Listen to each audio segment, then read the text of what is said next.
Hi everyone, and today we're going to dive deep into the world of tech leadership with a true industry veteran.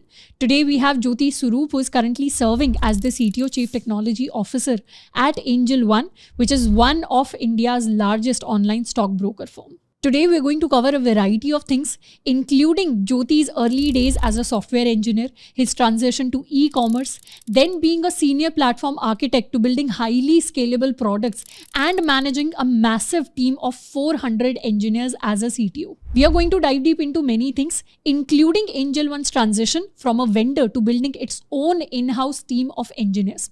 Jyoti shares how he managed this entire transformation, likening it to changing engines of a flight while the flight was still in the air. Today's conversation is also going to include how do top tech leaders hire software engineers? What are the challenges to building highly scalable D2C products?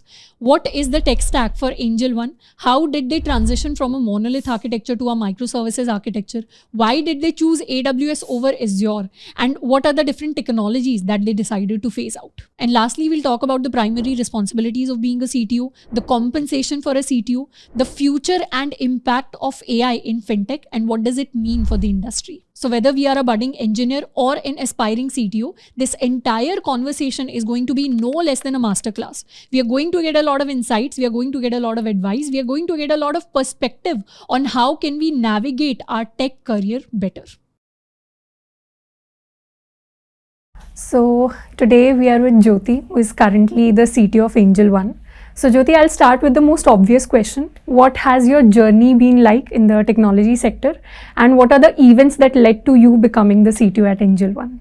So I liked coding from an early time, basically crafting out, new experiences out of thin air, right? Was very fascinating for me. So I used to dabble around in that.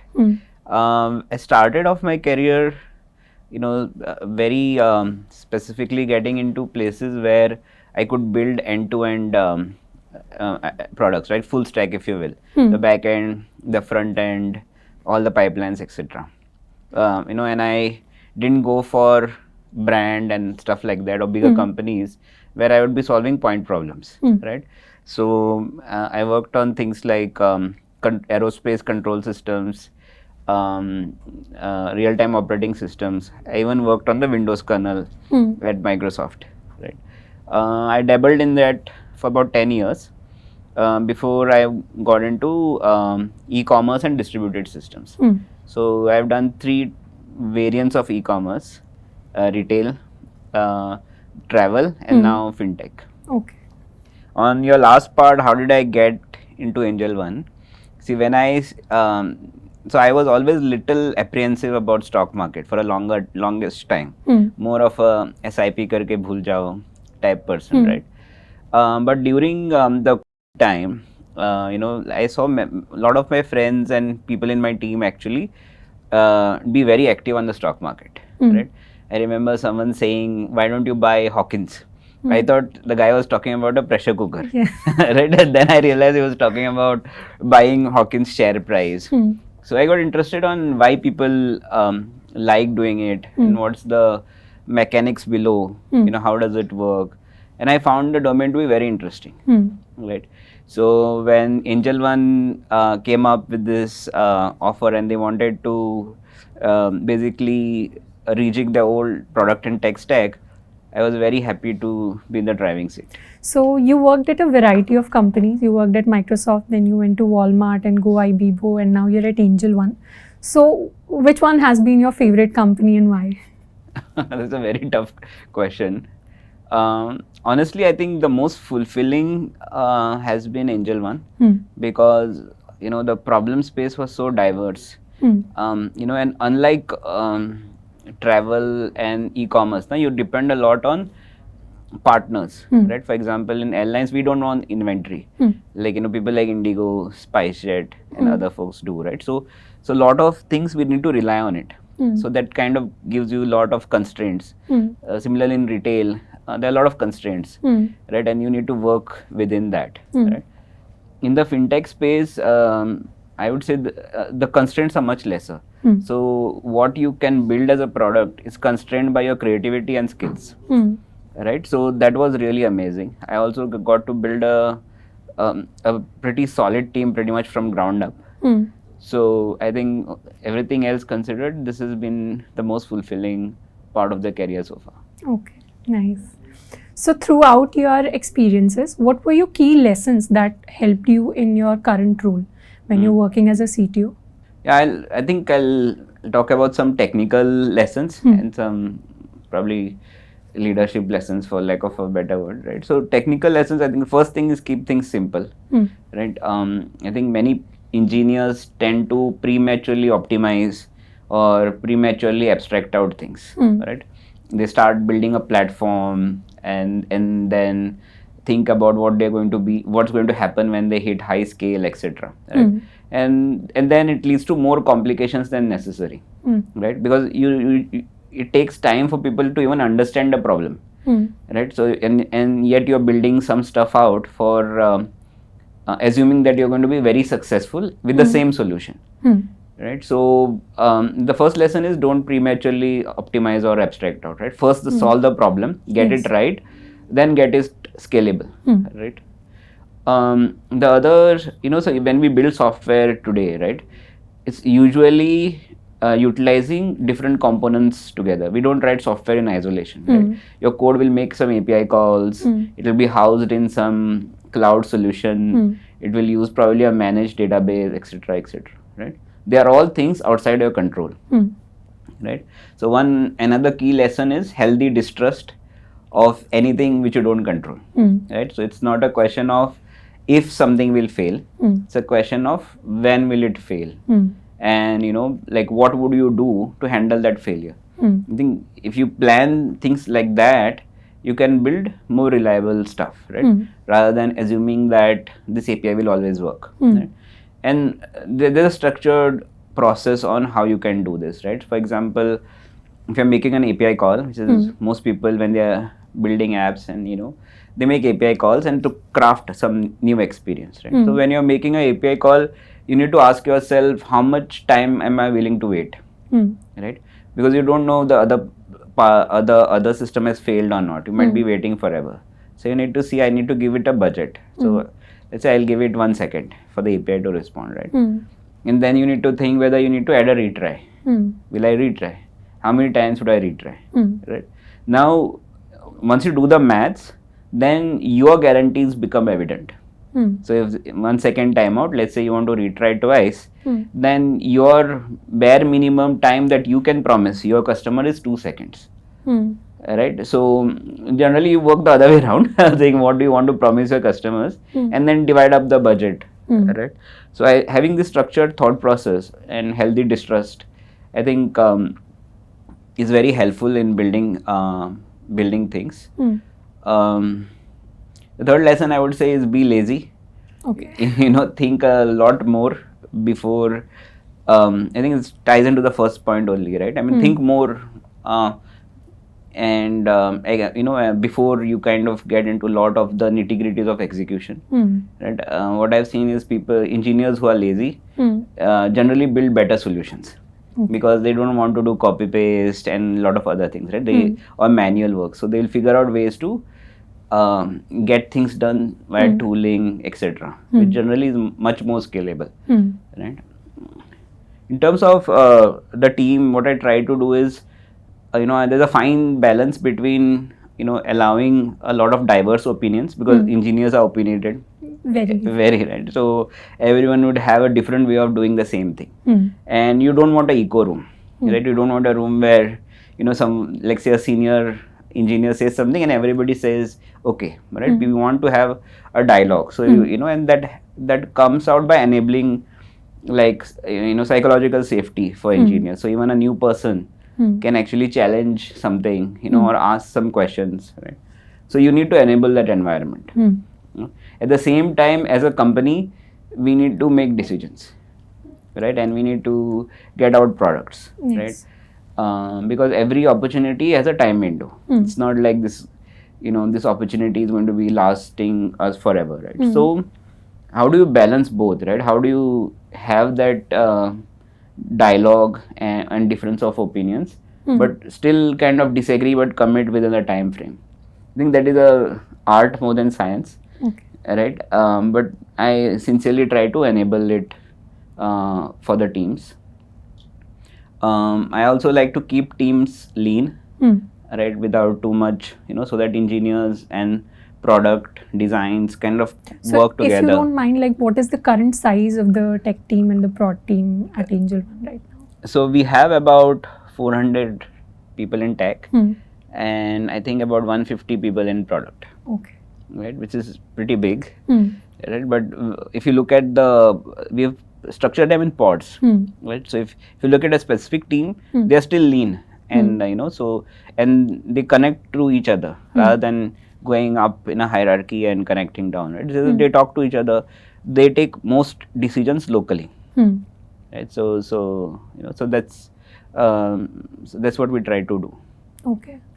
So you joined AngelOne in 2021. Yeah. So how would you compare the tech team of AngelOne in 2021 to today? What are the changes that has been? Yeah, see, I mean, very honestly, AngelOne started as a broking company, right? It was not a, but that said, our founder had always believed in tech and, tried to get a very tech-centric solutions to product. Even I read about his story and how he started using walkie-talkies when he started with the firm. Right, walkie-talkies in the ring, right, so that you could give information back to customers and all. So he's always looking at solutions, right.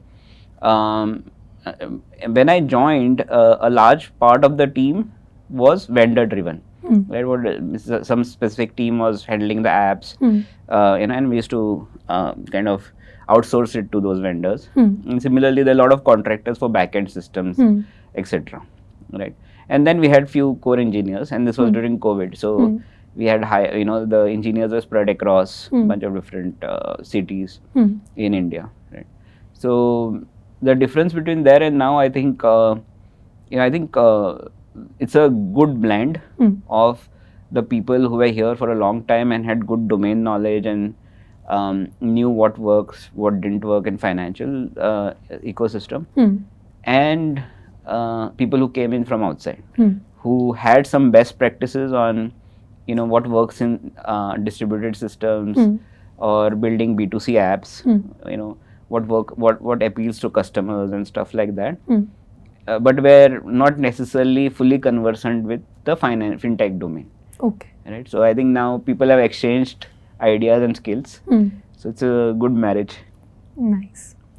So talking about newcomers in the team, so what do you look into a new member when you are hiring somebody new for your tech team at AngelOne? Yeah. So first is computer science fundamentals, right? And we stick to fundamentals. We don't ask weird DB questions and stuff like that. Okay. Problem solving skills. And again, it depends on what level you are coming in. Right? So if you're a fresher, we don't expect you to be very, we don't ask very involved system design questions, right? We look at how you structure your code, how do you, whether you ask questions, right? Or whether you just run with whatever assumptions that you made from the question, right? So we look at that, how do you solve the problem? The actual final code, we look at it, but the process of arriving at the code is more important than the actual code that you write in your coding interview, right? So problem solving skills, and the other part would be curiosity. If you are asking questions, if you have shown initiative in understanding things which were not required for you, whether in your college time, things like that. Adaptability, if you are under pressure, like how do you react, right? And whether you can collaborate with others, right? So we don't ask domain questions, even for very senior folks, right? We don't ask very domain specific questions, right? Or like how do you do this in Java and stuff like that. We don't ask that, right? For senior engineers, we look at specific examples in their lives or career, in their professional lives. They have shown specific attributes.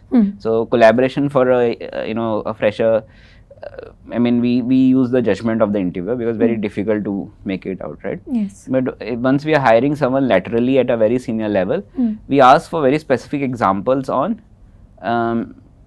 let's say collaboration, right? Can you demonstrate how what kind of a situation where collaboration was required. What did you do? And also a time when you did not feel it happening. You were in a place where others were not collaborating with you. What did you do? Okay. Things like that, right? We also sometimes ask open-ended questions. Like I don't know if, like in Google they call it GCM. Googliness. Yeah, the cognitive abilities. I mean, just to see your thought process, because the process is very important for us, right? How you clarify things and how you think through a problem statement. So can you please give a few examples of what kind of open-ended questions you ask? Okay. Okay, so one example, again, it depends on the levels, right? So, but if someone was a fresher, right?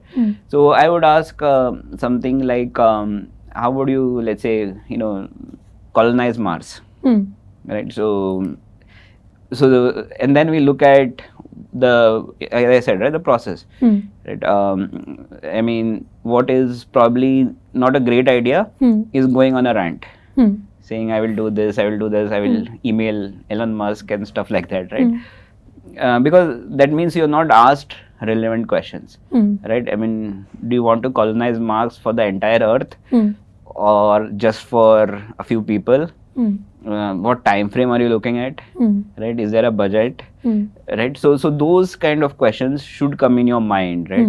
And kind of you should build a problem space around at least a high level, before going into things, right? As I said, when you are just out of college, we have a larger room for like not asking questions and going about this, but we still look at how you think through. The more senior you are, if you have a bias for making assumptions, that's a very serious red flag. Okay. Right.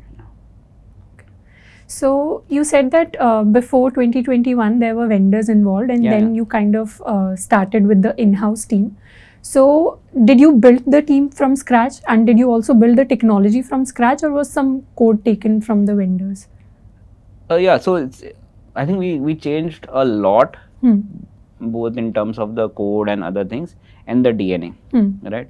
But it cannot be a 0 to 1 transition or overnight transition, right?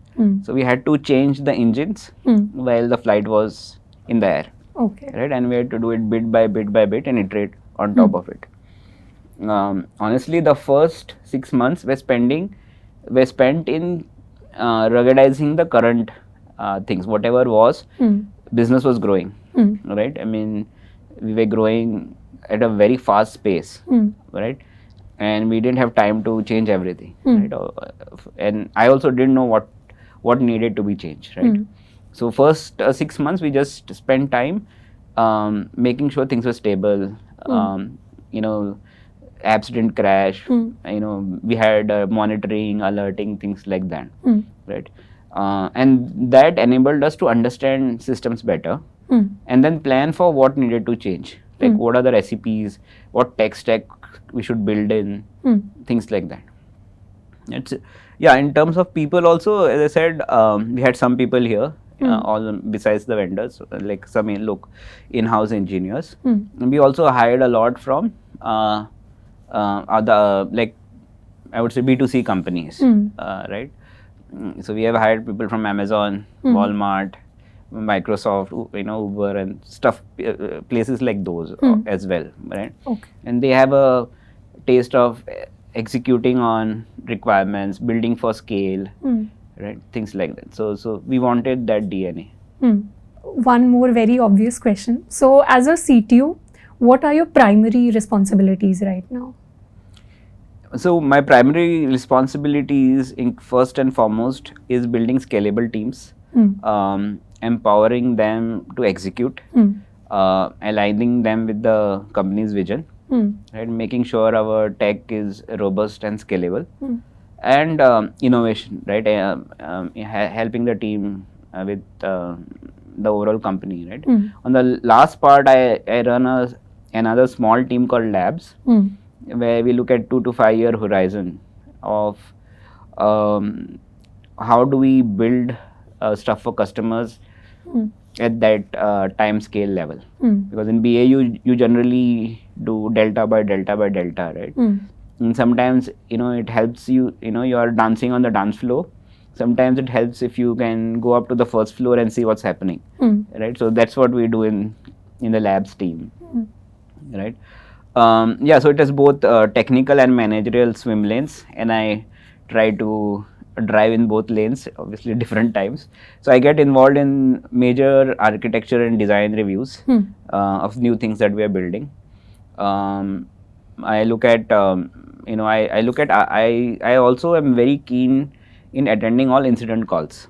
So whenever something happens or there's an abnormality detected, right? I generally join the incident calls, even if I have scheduled meetings, right? Okay. And I may not talk in the meeting, but I listen and I see what's happening, right? Those meetings give very good signals, right? It tells you, for example, how our customers are doing with a specific new feature or a new system, right? So how our team is able to respond, how robust it is. Do people are able to debug? That's the first thing I look at, right? Yes. Many times, sometimes I've seen situations where people don't know what to do. We see let's say conversions going down in a page, right? We don't know what happened, right? And then people spend some time figuring out what happened, and so I see whether we have the right telemetry, we are able to debug what happened. Are we able to how fast are we able to correct the situation, right?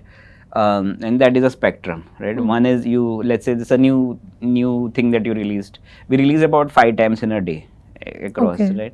So one great thing to do is roll back, right? Whatever you did yesterday night, right? Roll it back and then debug, right? So that you don't keep the customers impacted, right? See if that's happening, right? I see how people behave under pressure, right? How does the team lead behave? Again, a red flag is someone saying who's responsible, right? As the leader, team lead, that person is responsible, right? So a more constructive discussion would be, what do we do now? Or do we have the data? I see how people are navigating through things, how people are responding, right? So incident calls is something which I really like to join. Not that I like incidents, but and RCA meetings, right? Our RCA meetings are also very, very instructive. Like I look at how people analyzed something which happened, whether they thought through about why it happened in real depth, and what are the plans they have. Okay. Right. I mean, this is the fun part of the work. Then there's obviously, the other part of the work where, as I said, I need to make sure people are empowered, hiring, and overseeing the overall tech people strategy for the company. So since you've worked with a lot of highly scalable D2C products, did you face any major challenges, or did you build something which stands out in your memory which you would like to share? Okay, so let me give a idea about the mechanics first on how let's say stockbroking works, right? Stockbroking is the most fun and most complicated part, right? So basically it's a marketplace, right? There are buyers and sellers of specific stocks, right? And when does a transaction happen? When does a buy and sell get matched, right? A buy and a sell get matched when they are close together in price and time. Right? So that means if I am buying and you are selling, the prices have to be close together, and you need to send an order and I need to send an order about the same time. So there's a queue, and then there's a matching algo at the queue at the exchange, right? Now, why would you and I sell at the same time, right? Because we have some data, we keep looking at, let's say, price action, how the price of a stock has moved, right? And I feel this is the right time to buy, you feel it's the right time to sell, right? So we look at data, right? And that data also keeps changing a lot. And also, if I see the opportunity, or a customer sees the opportunity, you want to be fast. Because as I said, if they have to be close in time, if I want to buy, if I want to sell and you want to buy, if I'm late, then you would buy someone else's stock, right? And I would miss out. So the key problem is, how do we ship data from the exchange where matching is happening to the apps, right? Where the 5 million odd active apps which are connected, how fast we can ship that market data to all these apps in your phone, for example, right? And how fast can we ship your orders to back to the exchange, right? So this is the problem. And then we need to do this over mobile networks while you're driving a car and going through a tunnel, right? As servers fail, you know, and a lot of other things happen, right? The path between the customers and the exchange is very complicated, very diverse, right? You might be on a carrier, I might be on a different carrier, and stuff like that. So this was the problem to solve, and it involved building a lot of different solutions to help us build a scalable pipe, a real-time fast pipe over all these things which are there. Next question, like it's personally my question. How is the hiring process for CTOs or for senior level engineers, maybe a team lead, different from other engineers in the industry? Yeah, so so when you are a senior engineer or a senior leader, right, your job is more of an enabler rather than a doer, right? You are a force multiplier, right? Why would you, when you're a senior engineer, you need to what that means is you need to make people who are along with you more productive, more successful, right? When you are reasonably early in your career, you are more of a doer, right? You're right. So that is what we look at, and that's the differentiator actually on how we evaluate, right? So when you are let's say at a senior engineer level, right, we over-index more on things like system design, for example, right? How crisp are you? I mean, do you ask questions first, what we talked about, right? Do you ask clarifying questions? Are you able to crystallize a design which is neither over-solving but also does not lose out any of the the key aspect of the problem statement, right? Do you look at all aspects of the solution, right? Not just, okay, I will, you know, let's say you want to search for hotels in an area, right? Do you just build something and make choice? You use some database because you've read it in the blog, or do you go have a structured process of analyzing what to use, right? Do you look at instrumentation, how to go to production, you know, logging and stuff like that, right? Do you consider all that when you go live, right? So we over-index on that, right?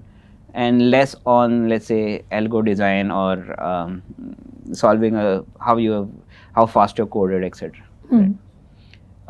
For people who are younger in their journey, careers, we look at more about whether how thorough is your code, right? Whether you have written clean interfaces, stuff like that. Interfaces are very important, you know, because they are your contract with the outside world, right? Whatever you build underneath the interfaces, you can change on your own, right? But if you give me a contract and then I have to, let's say I am the front end person and I have to write API, you know, call your API, then we are kind of bound on that API. And if you make some change there, that's it's a big change for everyone, right? So we look at how well you design APIs and interfaces and code and stuff like that. So those are I would say the differences. Computer science fundamentals and many things are the same, right? So those things stay the same. So do they still ask you computer science fundamentals when you get hired as a CTO? I mean, they ask me the thought process of why choices were made, right? And then you need to articulate a clear thought process there. And the fundamentals are useful even at that level, right? For example, how did you scale a business on a hockey stick curve, right? Hockey stick curve is when the business is growing, right? And the tech has to keep up, you know, or enable that growth. What are the choices that you make, right? So then once you go down that, right, or generally one of the things I like to ask someone whom I'm hiring at a senior level is, describe an incident where you drove the incident call. Right? What questions did you ask? Right? If you're an application developer, do you understand system software, networking, things like that, right? How do you identify bottlenecks in your code? Right? So yeah, fundamentals are still come into play, but nobody will ask you a thing like what is the pagination, or what is the like I don't think anybody asks questions like what is the complexity of a map lookup, right? Nobody will ask you that. But people will see whether you employ maps in the right place at the right time. Next question would be, what is the current technology stack of AngelOne? And throughout the process of building tech, how did you decide which technologies you had to adopt and which technologies you had to phase out? Okay, so we have a microservices architecture, right? So there are multiple services which power different experiences on that. Did you start with microservices? No. Or did you started with monoliths? Yeah, we had a monolith, right? And that's how generally most people start. Don't over optimize or over platform, right? As I said. So we started, it was a monolith for the longest time. But when we saw the scale and we wanted to independently execute on different features and stuff like that, we went to we migrated towards a microservices architecture, right? So that means each team is independently working on code in their own repos and deploying stuff to prod, right? And testing and everything in between, right? So this is the, so we also saw a few design patterns which are very important, and we made them into a toolbox for people to employ, right? So one such example is the pattern called CQRS, right? Where you separate the write and the read path, right? So for example, as I said, we need to be fast, right? So the write path has to be very, very lean. Right? Write is basically order placement, right? The read here might be, let's say, you looking at your portfolio. There are other reads like positions, I'm not talking about that, but a portfolio is a pretty good delayed read. So you buy stock X, you want to see stock X, right? Those paths are handled differently, right? And then we can do what is right for the right path and what is the correct thing to do for the read path, right? So stuff like that, right? These services are deployed in two types of data centers, private and cloud, right? Or the core trading happens in private data centers. Everything else happens on a public cloud, right? Right? So this is the core deployment, and when the apps are there, the apps talks to different DNS names. So if you are doing order placement, the core journeys, from the app you directly get connected to the private data center. There's no router in between, right? And also, let's say portfolio is another example of what we have deployed in the cloud. So if you make any portfolio API calls, the app talks directly to AWS. So there's no middleman. Right? We in terms of the backend, we use Go, right? And Go is has been one of my favorite languages for a long time, right? And as I said, we had a diverse team, right? We had people who were incumbent and people who are coming in from different companies, some from Java world, some from Python world. So Go is something that you can get used to very quickly, right? And it's very simple to write code, right? So that's why, and also it's very, very efficient. Our traffic scales up literally at a big cliff, right? So 9:14 there's hardly any traffic. 9:15 it's a steep wall, right? And Go is great at that, right? And there's a lot of concurrent things that we do, as you can imagine, right? Multiple people are placing orders, so everything is happening at the same time. So if you look at Go, the way you code concurrent programming, like handling requests, for example, you can do it in a much easier way than some other languages, let's say like Java, for example, right? It's very native to Go in coding parallel programming, in concurrent programming, right? And it's also very efficient. So I think we're familiar with threads. So every request is handled on different threads, right? So in Go, a thread size is 2K, right? A standard, and it grows and shrinks. So if you have more, if you call a function which has a fatter object, the stack increases because the function call is maintained at the stack, right? Whereas if you use something like Java, right, it uses the OS thread. Whatever the OS provides, the same thread is available in the app, which is about, if I remember right, in Linux it's about 16 MB. Okay. Now what does this mean? You have a 4-core machine, 4 gig, let's say RAM in a server, right? A single machine can host about 2 million Go routines or threads, versus, let's say, I think it will be about 512 K threads, right? So there's a huge difference in how much firepower you can pack on a hardware, right? Without losing any of the latency guarantees and stuff like that, right? So that makes things much more efficient. Right? You can code in a much easier way. You can express yourself in a much easier way. It's very cost efficient. It's very powerful. Right? So that's why we chose Go. On the front end side, we use native languages as much as possible, the native stack, because we need that performance. We need right, and for some use cases where, you know, let's say performance is not a main criteria, but we want to go live fast, and so we look at cross-platform UI stacks. So pretty much it's a web view, and we have built some secret sauce on top of the web view. So you build it once and it's available on all platforms. On the front end side, we use Solid, which is I mean, many people have heard about React, right? So it's a similar stack in JavaScript. The difference is Solid is much more reactive, right? You know, in terms of what reactivity is, reactivity is something happens, how does the UI update itself, right? So there is a observer, there are multiple observers, and then, you know, there's like a event bus which is happening. Event bus could be, let's say, a price tick coming in. A price is changed from, let's say, 2 to 5 or whatever, right?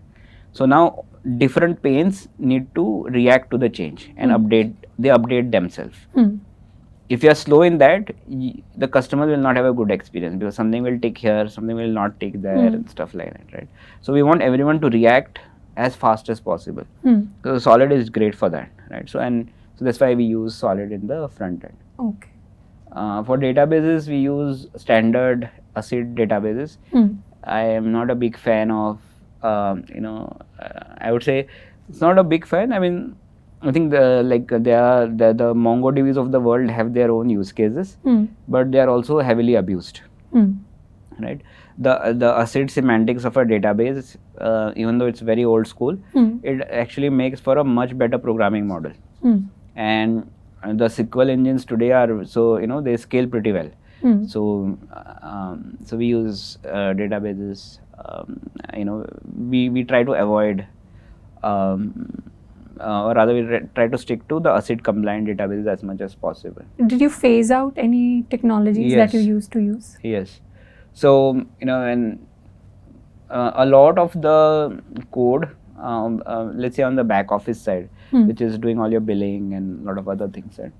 So we used to have a lot of code in what is called stored procedures. Right? So, and it's a very easy way to start implementing certain logic. Things start very small. I want to do some calculation of, let's say, GST. Right? It's very easy to plonk a very small snippet of code and say, okay, this will give me GST. Right? Yes. But once you start that, it often gets abused, and you start dumping more and more code into that, till at some point in time you don't even recognize, you yourself don't recognize what you wrote. Right? So we kind of moved that out. You know, we also had stuff on Java which was not scaling, so we had to rewrite a lot of that. By the way, Java has now come up with Java 10, where they have virtual threads, which is very similar to Go, but that's still in beta, if I remember right. Right? So 3 years back, you know, so those, we had real tough time with threads. But I don't think even if they come up with that, you'd want to shift from. Yeah, right. I mean, the problem, you know, with see, we want to have a small set of very good choices, right, rather than a large buffet of items, right? Because if you have a large buffet of choices, it's very difficult to pick the wrong things or a wrong combination of things. In Java, there are at least 10 ways to do the same thing, right? Even writing a while loop, there are 10 ways of doing it, right? In Go, there is one way to write a while loop, right? It's called a for loop. There's no while keyword, right? If you want an infinite loop, just make the for condition like that, right? So it's very easy to it's very easy for someone new to understand how to do things. It's also very easy for someone to review, because let's say you're doing Java code, you might have to learn about Vertex if you don't know what Vertex is, right? And then to review, right? Whereas in Go, because the choices are same, right, it's much easier to review, right? Also, the static analyzers for code are much better now, right? Because the code constructs are much limited, right? So those also give a very good inputs, whether this is going to be a memory leak or things like that. So we phased out certain things like those. Okay. What else? Yeah, we moved a lot to the cloud, right? Earlier, a lot of the things were in the private data center. We moved almost 80% of the workload to the cloud. Yeah. So how did you pick AWS as compared to Azure?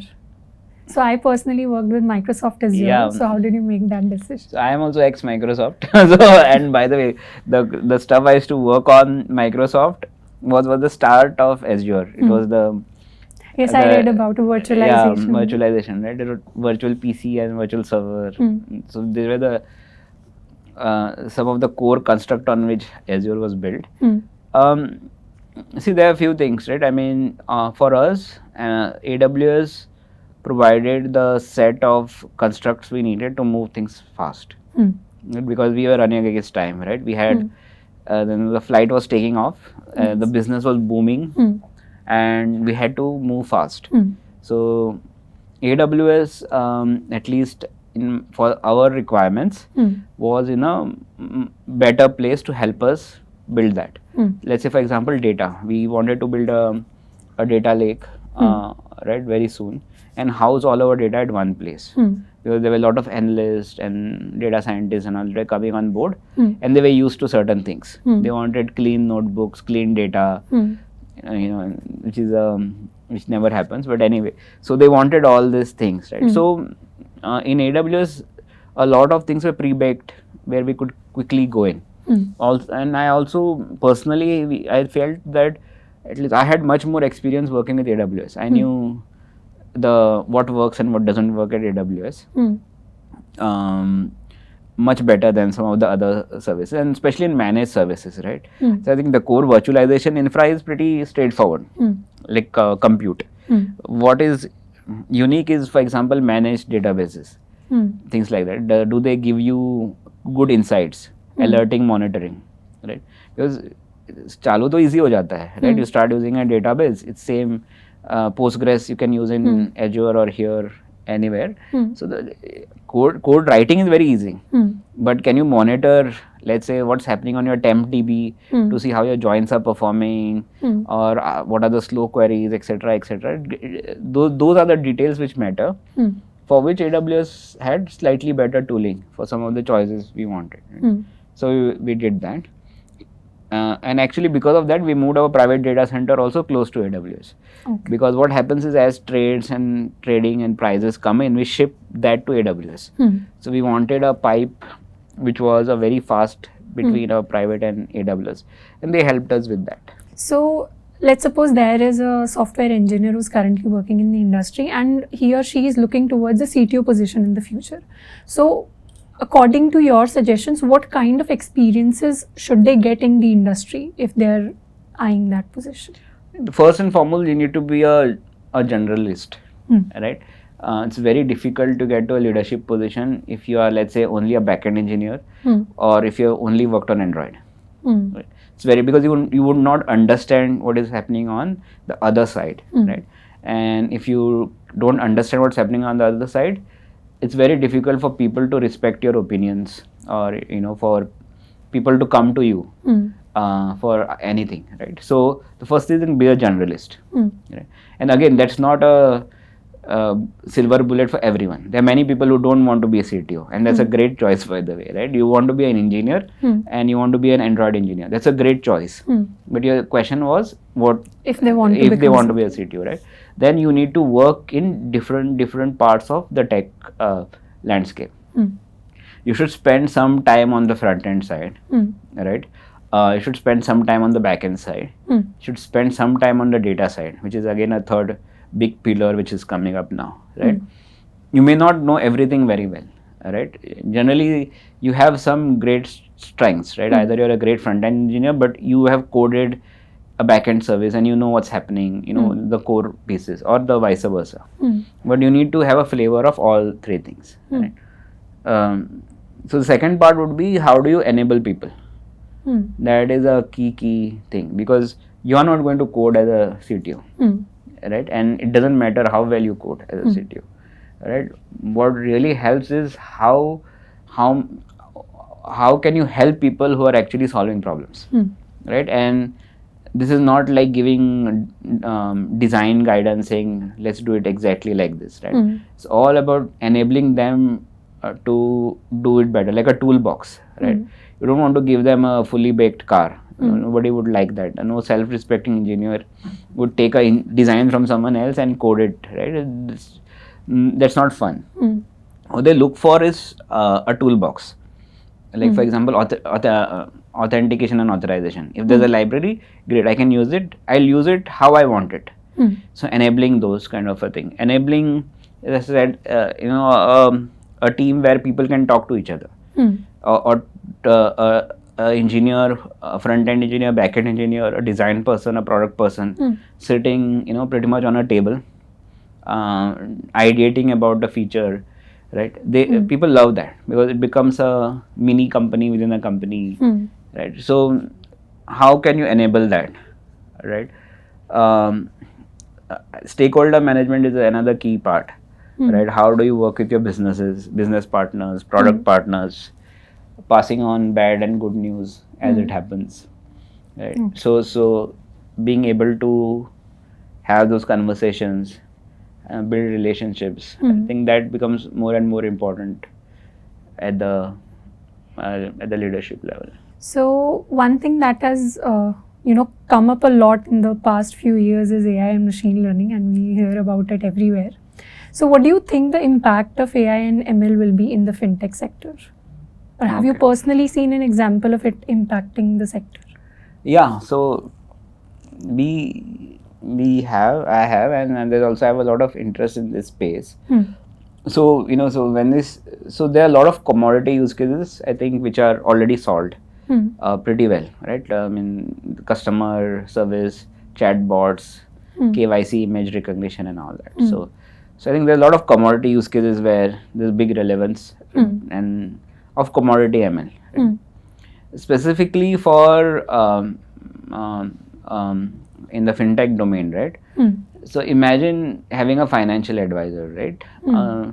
Who is available 24/7, who knows your portfolio, tracks your portfolio every second, is able to digest every piece of news that is coming in very quickly and figure out, okay, this news has this impact for Shradha, right? Is able to understand your preferences, right? And speak a little bit about preferences, right? Every one of us has different attributes which impact how we make decisions, right? Loss aversion, for example.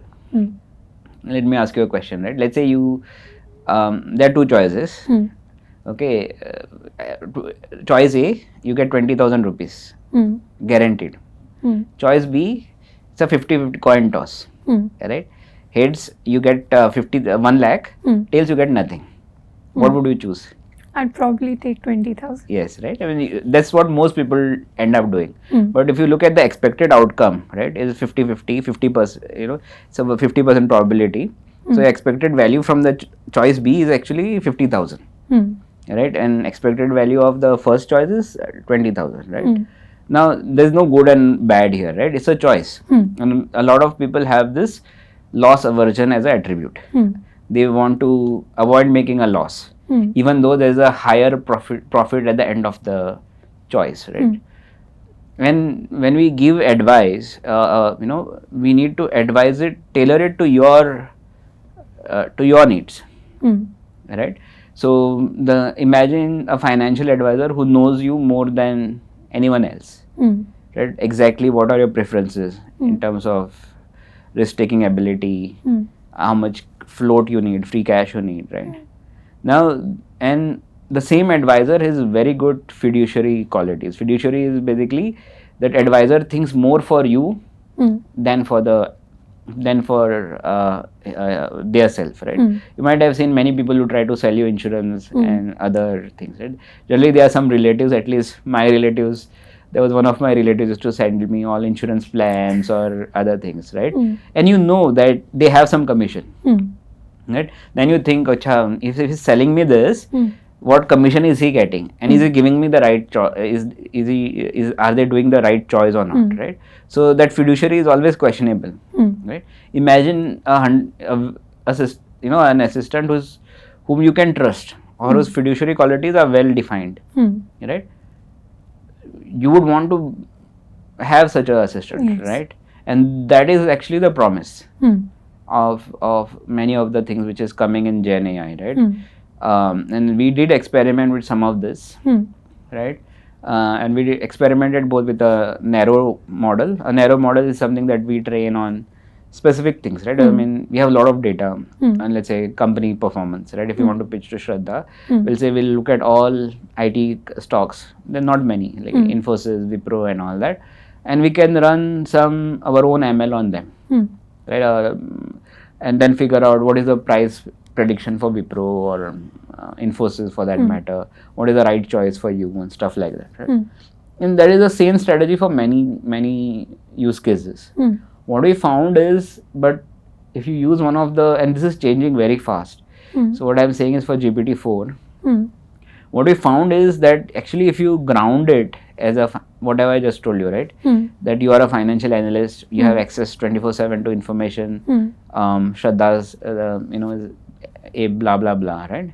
If you train a commodity LLM and ground it to actually, if you ground a commodity LLM into a financial analyst role, they actually do pretty well compared to humans or other things, right?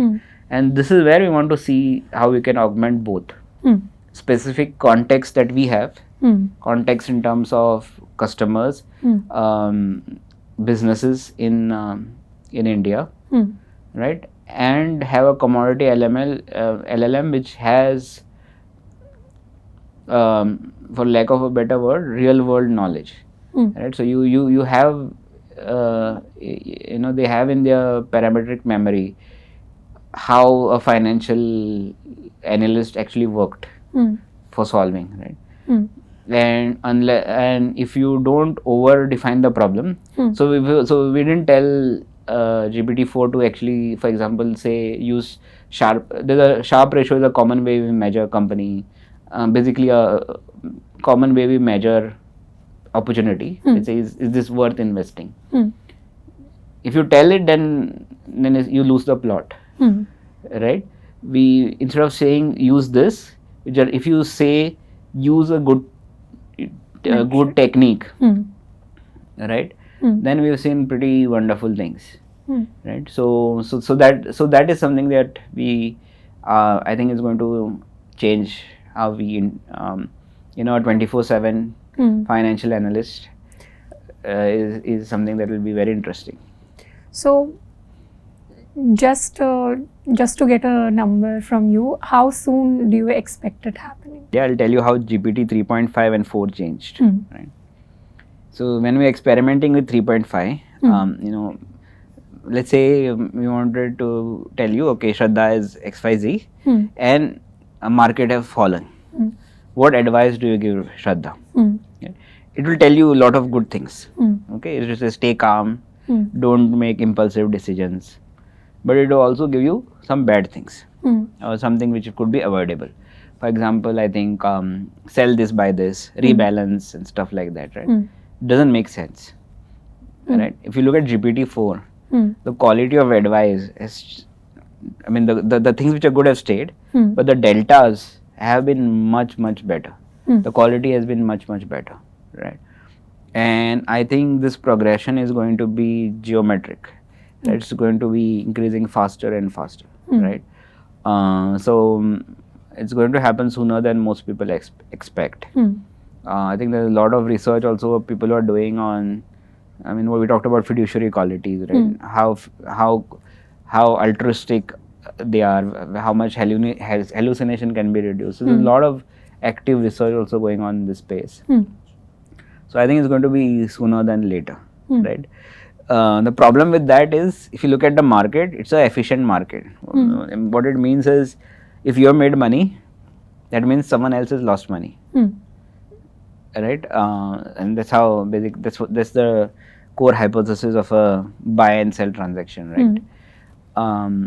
And generally, what happens is, let's say you find a brilliant trading strategy or a brilliant investment strategy, it's very evident for others, right? And people start copying you, right? And very often that 50% delta which used to happen with you, right, starts coming down to the risk-free interest rate, which is 7%, right? That's why if you see the top performing mutual funds, right, you will see some mutual fund X being very good, but only for 2-3 years at max. Right? Soon after that, there'll be some new strategy which comes in, because it's an efficient market, right? So if everybody is smart at the same level, right, what would happen is that you would get returns at the risk-free interest rate. I mean, at the rate, we'll say, which India is growing. It's not a bad thing, right? But so once that happens, then it will be interesting to see how things pan out. Sort of like saying that access to it for all is going to reduce that risk reward factor for people. Yeah, I mean, it's going to save people from making suboptimal decisions, which is good. Say if you are risk averse, right? If your portfolio goes down, it's always reassuring for someone to tell you don't panic sell, right?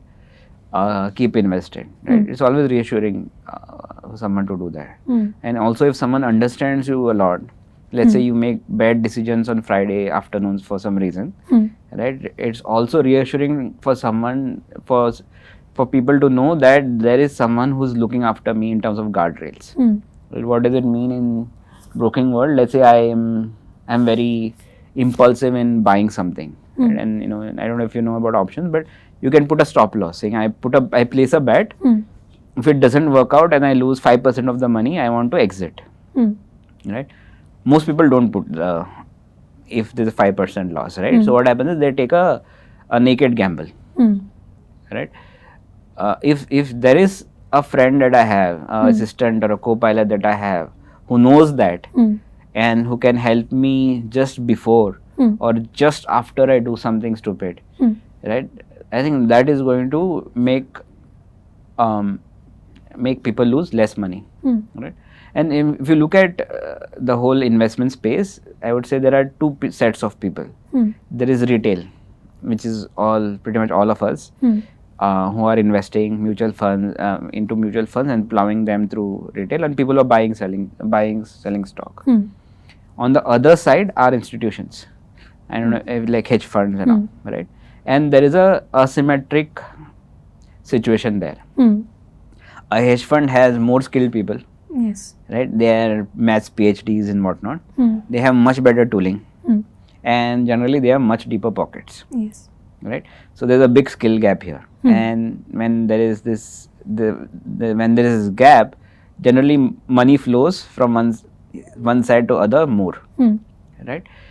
The hope is that some of this tech on Gen AI, on this assistance, when they come up to speed, they would reduce this asymmetry and make it a more fair level playing field for retail, is what I'm very hopeful on and working on. Just a follow-up question on this. Isn't the factor that people like institutions like hedge funds or other institutions, since they also have deeper pockets and a lot more access to the newer technology that is coming in, do you think there will be an equality in the future? Or So I don't think the equality, perfect equilibrium will happen ever, but with better tooling, the asymmetry would be reduced for sure. I mean, we just talked about how a co-pilot, I think that's a great word, can help me avoid making suboptimal decisions. Right? I still use my creativity, right? And I don't think we will have a replacement for human creativity or ingenuity very soon. Right? Let's say some stock goes to very high number, and this is my belief based upon my analysis and stuff like that, and I want to explore that belief. Right? All I need is a co-pilot which will help me do that. If I have 1 lakh rupees, to invest, how much to invest? Do I invest 20,000 or do I invest like all 1 lakh rupees? Right?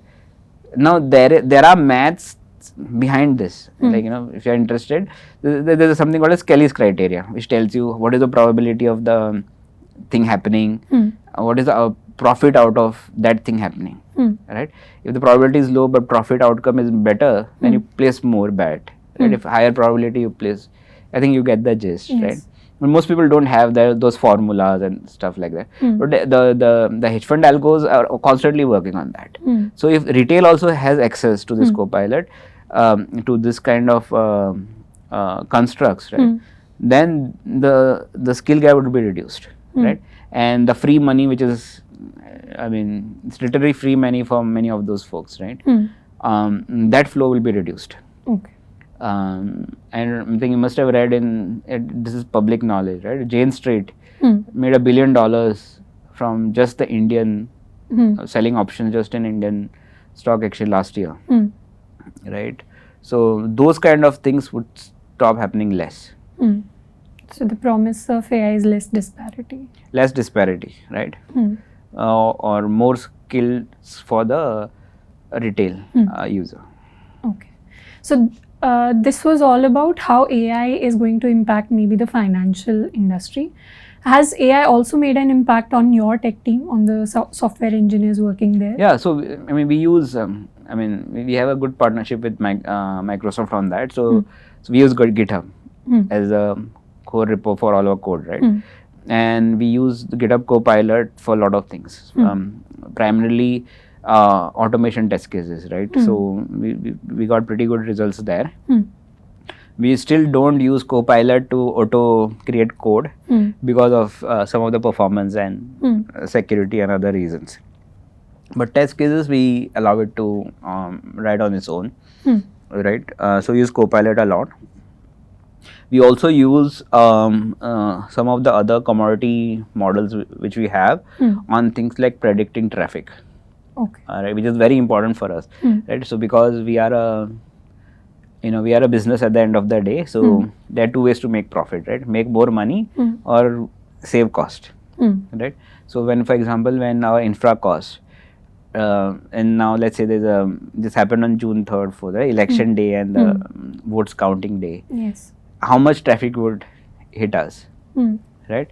If we have a reasonably good prediction, then we can scale hardware because we are on the cloud, right? So we can scale hardware for that period of time, pre-scale, right? Auto scale doesn't work for our use cases because the ramp is too steep, but we can pre-scale. So if you know third, fourth, there's going to be a lot of activity, then we can pre-scale that. So we use some of those, we use models of Hugging Space and all, but then, so we don't build it ourselves, but we just tune it a little bit for our use cases. So it has changed life for a lot of developers for sure. Okay. And what advice would you give to a software engineer to, plan out the next 5 to 10 years? What technologies should they focus more on? I would say first and foremost, stick to the fundamentals, right? Be very good grounded in fundamentals, right? And we just talked about AI. Even in AI, I think the fundamentals are very less in numbers. They are deep in concepts, but there are very few concepts that you need to know. For example, you need to know vector calculus. You need to know what gradient descent is, for example, right? Partial differentiation. If you know what those things are at a little bit final level, right? Then you don't need to know that some Roberta model and for LangChain this particular thing to use. That's commodity stuff. You can, and that stuff keeps changing, right? And it's not very useful to use that stuff without having a solid understanding of the fundamentals, right? I would say so. The first thing is stay grounded in fundamentals. Very few times the fundamentals change. So the other part to this would be stay curious and continue learning. Right? See what's happening around. Network with people. Don't stay in your don't stay in a comfort zone. And this is very difficult for engineers to do because they don't like to socialize. But I think go meet out people who are in your domain and not in your domain. Engineers, let's say, for example, right? So so that to understand how they are solving problems, how things are happening there, right? I think if you are early in your career, I would say focus on sharpening your saw rather than cutting wood, right? Because there's a lot of time in your career to actually build that, right? I mean, if you sharpen your saw in the initial years, then you can monetize that much better later.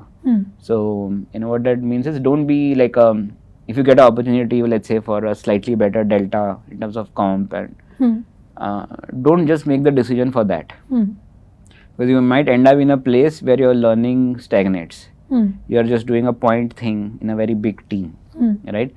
And and you plateau, right? So if you look at it over a longer time frame, that may not be the right decision. One more question. So you did your masters from abroad. Yeah. Do you think it is still relevant today to do a masters abroad, or does it make any change in terms of securing leadership positions, especially for people who are graduating from non-tier 1 colleges? I don't think so. Right. I graduated about 24 years back, and things then were quite different. And I went into I always wanted to get into academics. That's why I wanted to do master's and then PhD, but life had other plans. I think in today's world, honestly, people look at what you can do rather than where you did your engineering from, tier 1 or tier 2 or wherever. Right? Honestly, I think those days are over. So I would say don't make choices for that because I have this thing on my resume, I will get this. That's very unlikely to happen. Right? What is more likely to happen is that if you are able to demonstrate something, then you would have access to a more leadership, a bigger role in the space. Right?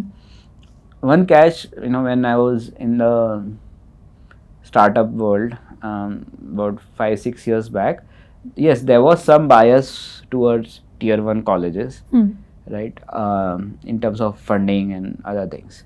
But even that has reduced a lot. I see that now, right?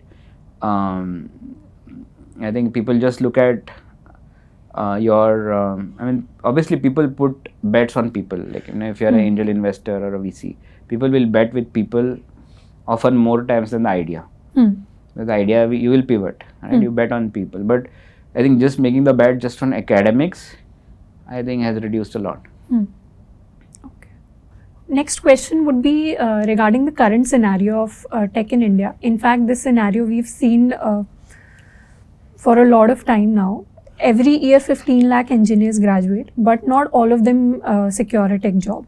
So do you think the reason is the lack of opportunities available there for software engineers in the industry, or is the reason lack of skilled engineers in the market? What do you think the reason is for that difference? So I think there's a mismatch between what skills are needed and what skills are available with engineers, right? As we discussed, right, the landscape keeps changing. So that is one thing, right? You need to be conversant with the latest set of tools which are needed to craft software, which sometimes is not there, right?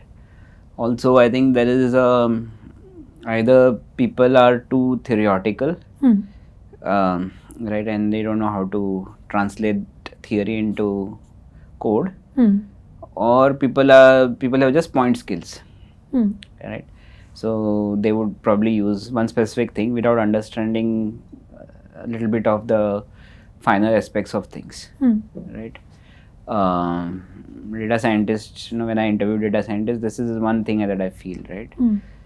People have just done few projects and they know how they know what they use within the projects, but not really a little bit more detail on even how the problem was kind of crafted, right? I think many times solving the problems, defining the problem is very important.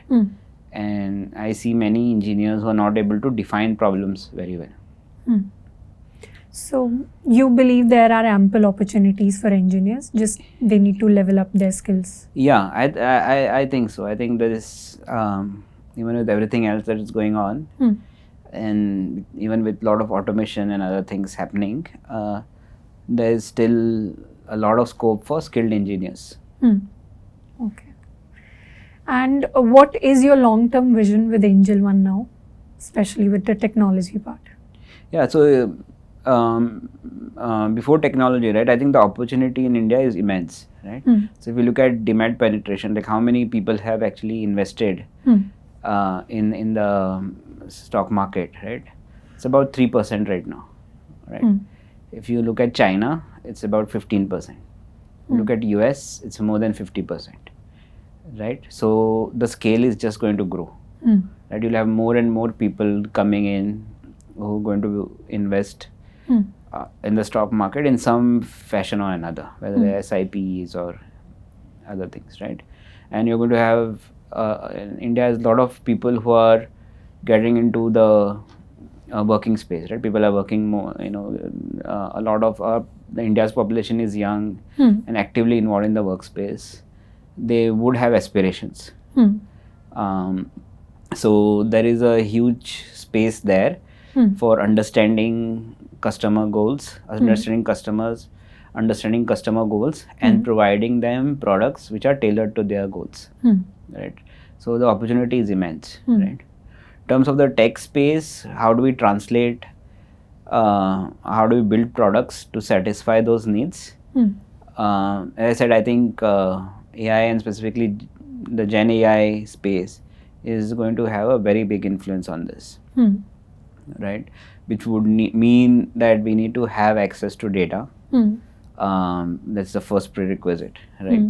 Which itself is, we need to be able to preserve privacy for customers, right? So as we get data, we want to make sure that we don't tread on the privacy parts.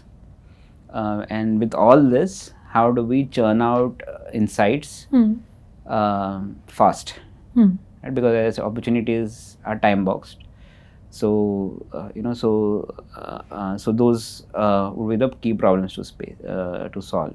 I mean, and then you go down that route, right? So if you want to solve problems, generally, if you look at context, right? If you use ChatGPT, there's a prompt, right? And the more information you give in the prompt, the better is the response, right? So that is the context, right? So how do you get, and that context space is always limited, right? And actually, so how do you summarize context very crisply for the LLM, right? And how does so that it can marry this context with the parametric memory, right? Yes. Is going to be a good engineering problem to solve. And with initiatives like Gift City coming up for Fintech, what changes do you see in the Fintech industry in the coming 5 to 10 years? So I don't know enough about Gift City to say how much it will impact. But I would say, like, again, right, there would be a larger amount of diversity in terms of the products which people would need. Right? If you look at mutual funds today, most of them have very high correlation with each other. And even though you feel that there are choices, right, of so many mutual funds and so many mutual fund houses and mutual funds within them, there's a lot of correlation. Most of them would have, let's say, HDFC Bank in that, right? And that may not be the best thing for a specific customer's use case. Right? For example, if you have NPS, and NPS is already invested for you, you buying this specific stock, it may not be a best thing. So there would be a huge increase in the diversity of requirements and products as well, right? And this has happened in more mature markets, right? I think people would also look at things like as people get more and more affluent, they would look at things like capital protection, which is not easy to do, right? You want to beat inflation. Capital protection is not just if you have 1 lakh rupees, just make sure I don't lose 1 lakh, right? Because there is inflation and things like that. So how do you retain capital protection, right? I think those all scenarios will start becoming more and more important, right? And there are a lot of other use cases which are coming up. We're getting, like, for example, personal lending, personal loans. How do we enable customers to get access to loans while managing risks? I think those will be interesting problems to solve. Okay. And last question would be for engineers who are eyeing the role of a CTO in the future, what is the average compensation would you say for a CTO in the industry? I think that's a very difficult question to answer, and it varies a lot. So if I would suggest, and that would be, see, I think a lot of the compensation or the rewards that you would get access to is the function of how the business is doing or the product is doing, right? So if there's an advice, I would say over-index on equity in what you're building for, right? Rather than, let's say, a fixed salary or things like that, right? And if you believe in that and if you have skin in the game, I think compensation would happen on its own. Okay, nice advice. So I think we are done with the questions and we can wrap up now. Thanks, Shradha.